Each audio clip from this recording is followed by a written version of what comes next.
to Soda City Live. January is National Blood Donor Month, and the American Red Cross has announced that we are in an emergency blood shortage. That means there is a chance that those who have upcoming medical procedures could face delays, but there is a way you can help. Joining me today with more is Rebecca Jordan. She is the Executive Director for the Central South Carolina chapter. Thank you so much for joining us today. Thank you for having me on and for this important message. Yeah, and it's a very, very critical time. So as we mentioned a little bit in our intro, there are going to be some people that have appointments that might need blood, that their procedure is going to be put on hold. What else does this shortage mean?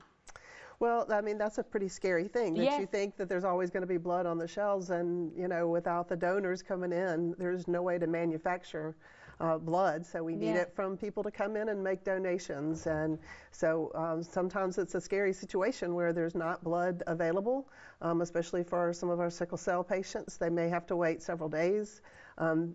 Procedures may get put off in order to really prioritize who gets that blood. Yeah, and in the announcement that you all released, this is actually the lowest that it's been in 20 years for people who have donated. Talk about that. That is true. I was actually surprised by that.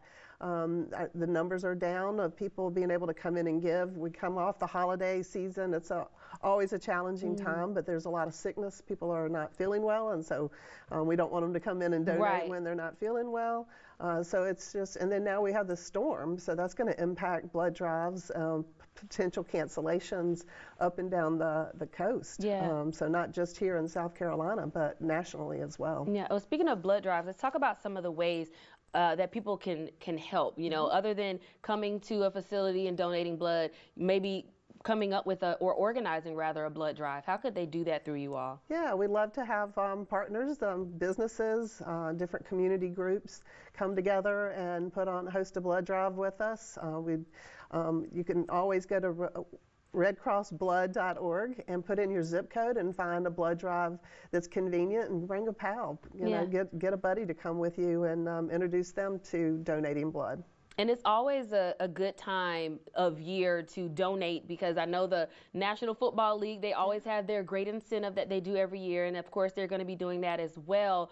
Talk about that a little bit. Yeah, so through the month of January, if you come in and donate blood, your name will be entered into a chance to win a trip to the Super Bowl. So somebody's going to win it, so it might as well be you. Right? Absolutely, and it's a win-win. You know, it's a win-win. No matter who wins the Super Bowl, you win because you're helping to save lives and help other people, and then you also get a chance to enjoy some work, you know, your hard work of donating. That's right. Absolutely. That's right. Now, for those who may not have ever donated before and they're interested, watching this today and they're interested, what are some important things they need to know before they give?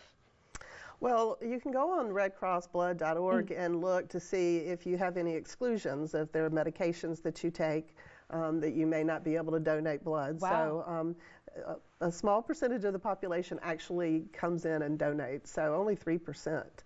So we really need people to check out that, because there used to be exclusions and they have made some changes. So you may be able to donate now when you may not have been able to 5 years ago. So really encourage that.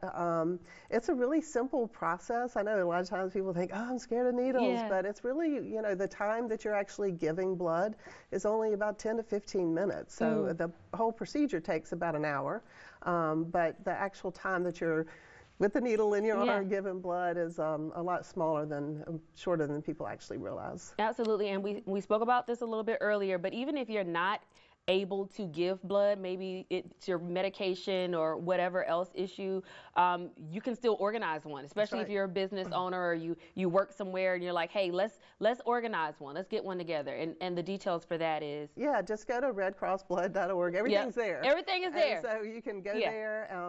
If you're interested in hosting a blood drive, you can put in your information and we'll have someone contact you. And even if you don't have a large enough business, there might be other businesses in the area that you could partner with. So great opportunity just to spread the news that we really do need people to come in and donate. Absolutely. And we'll make sure that we have these details, including some of the facts from this announcement on our website, sodacitylive.com. Take a look right there on your screen. This is how you can get in touch with the American Red Cross right here in the Midlands. You can email, you can text, and of course, as always, we'll have these details on our website or on our Facebook